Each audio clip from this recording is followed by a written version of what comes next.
You guys got to ask yourselves one question. Do you feel Raki? Well, if you do, maybe you should throw some backswing blows. Who knows, maybe you'll win a match in a way that is super poggers. Today I want to talk about something that I wanted to make a video about for a couple of years, but something happened recently that finally gave me the perfect excuse, because a great player called Kaiser, who uses Lucky Chloe, beat a high-level Akuma user in a big tournament, and it got a lot of attention.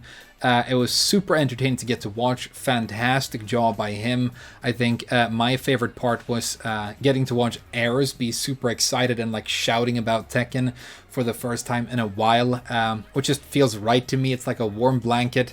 But then something really predictable started happening within just a couple of hours. I saw discussions online about how Chloe is actually like a secret high tier in this game, or some sort of hard counter to Akuma, and that sort of thinking doesn't really make sense to me, and it's sort of what I want to talk about. I will talk about Chloe as well. Spoilers, I don't think she's a secret high tier in this game. I think she's pretty much irredeemable cat piss, one of the worst characters we have by a margin, but that doesn't mean that a great player like Kaiser can't use her to beat a player who is really good, or a character who is really good, maybe even the best character in the game. What you usually see, actually, sort of the inverse of what happened this time. People will be talking about how a character is very good, which happens a lot in Tekken 7 because we have a lot of characters that are very, very good. But then somebody who plays that character and doesn't want to have to feel bad about it will jump in and say, well, if this character is so good, how come we don't have a lot of high-level tournament finishes for this character? Wouldn't the pro players want to abuse the power of this great character to win in tournament?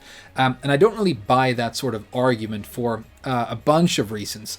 First of all, I think when you're talking about the kinds of players who win these big tournaments, it's a tiny, tiny sliver of the Tekken playing population. It's even a tiny, tiny sliver of the high-level competitive Tekken population, because first of all, you have to get to a player who is that good, and they're kind of few and far between. It takes years and years of hard work, dedication, practice, experience to get to that level, but then the player also has to be willing to go to one of these tournaments. And I don't know if you've been, at least in my opinion, they are extremely uncomfortable and nasty environments. It's like a big venue, it's loud, it usually smells. Paradoxically, even if you do well in the tournament, you don't get to play that much Tekken.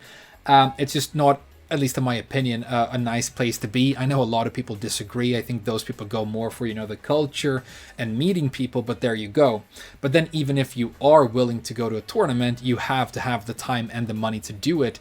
Most really good Tekken players are like around their 30s and they have jobs, many have families. It's just not really a viable thing for a lot of people, and I'm convinced that when we have absolute monstrosities out there in the world who could go to these tournaments and really make a splash, but we will never hear about them because they're just never gonna go, or maybe they will never be able to go.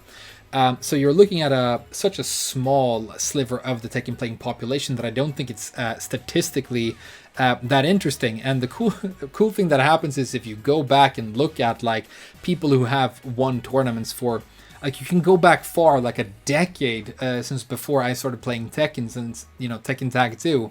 If you look at the people winning the tournaments, it's like the same small group of people who have been winning them. And so I think the characters that are going to win the big tournaments are the characters that those people happen to be using, the people who win all the big tournaments, right?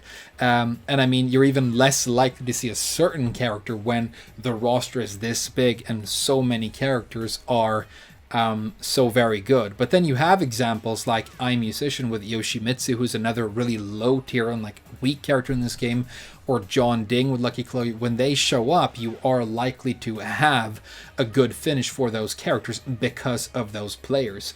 And we have a Tekken World Tour win for Panda, but that's because when you are reading a Devil Jin so hard that you're blocking like 4 hell sweeps in a row almost on reaction, even though the low is unseeable, you can then beat that Devil Jin with any character in the game. There's no character in the game that can't launch that hell sweep, and if you do that twice in a round, that's your round. So that win really didn't have anything to do with Panda at all. It was all Rong Chu actually getting that win. And it doesn't mean that Panda has some sort of unique power to win against Devil Jin. But that's not to say that you can't learn really interesting things about the meta or balance from looking at tournament results. And I want to bring up 2 cool examples. The first one is the so-called Pakistani invasion, but we had a really high-level offline scene in Pakistan that a lot of people didn't know about, and they had developed Akuma to a level that was just completely different. And then when we started seeing that in tournament, we realized that that character had been that good all along, and so the meta shifted, especially at a high competitive level because of that. And another interesting one is Evo Japan, I think 2019. A lot of those great players who win a lot of tournaments all showed up to a tournament playing Leroy. And again, that's kind of the inverse of what we've been talking about so far. When you have a lot of characters, but all these different players they all have different opinions and different specialties, but they're all converging on this one character, because they all feel like they have to play that character to have a chance of winning, or to maximize their chances of winning. That is like statistically very unlikely to happen unless something almost magical is going on with that character, with Leroy. So that is interesting, and eye-opening, but you can see how it's different from looking at one certain Lucky Chloe player beating one certain Akuma player in one very specific environment, in one specific match.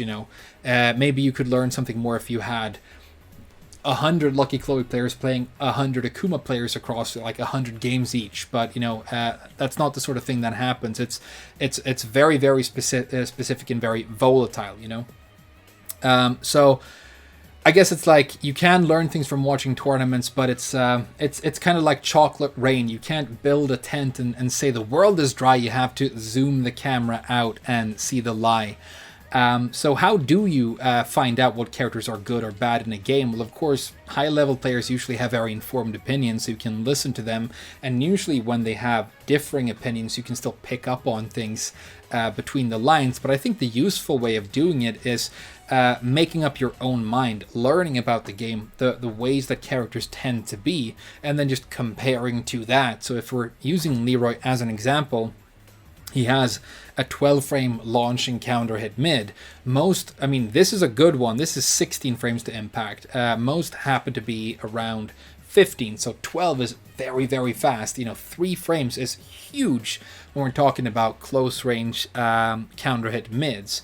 But then, it has this downside of having bad range, right? But then you think about it and you realize that when you have a close range counter hit tool, that only works in the first place if you are near the opponent and they are swinging into you, which means that they are moving forwards. So the short range isn't that big of a disadvantage in the end, and so this must be a fantastic move.